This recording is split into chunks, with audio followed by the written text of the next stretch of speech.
আসসালামু আলাইকুম বন্ধুরা, সবাই কেমন আছেন? আশা করি সবাই ভালো আছেন। আমিও আপনাদের দয়ায় আলহামদুলিল্লাহ অনেক ভালো আছি।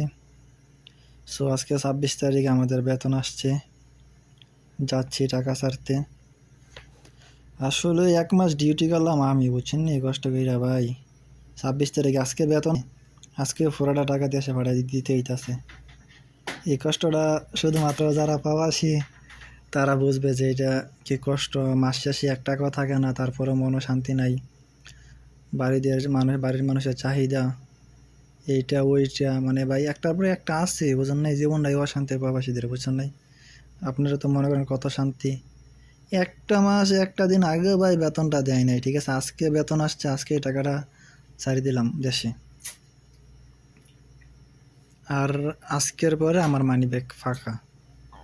প্রায় হিসাব করে সেরে টাকা রাখা হয়েছে। তো সৌদিরে দিলাম, কার টাকা তুলে দিয়ে যে দেখেন, দোকান আসলাম টাকা ছাড়ার জন্য। দেখছেন কতগুলো টাকা, একটু পরে খালি। আলহামদুলিল্লাহ, সবাই দোয়া করবেন।